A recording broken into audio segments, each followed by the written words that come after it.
ఏమని అనాలని తోచని క్షణాలివి, ఏ మలుపో ఎదురయ్యే పయనమిదా. ఆమని నువ్వేనని నీ జత చేరాలని, ఏ తలపో మొదలయ్యే మౌనమిదా.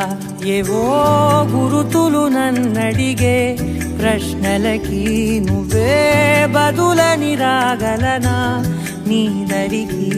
విడిగా తడిగా విరబూసే కలకి చెలియా నీ కాంతి నందించవా.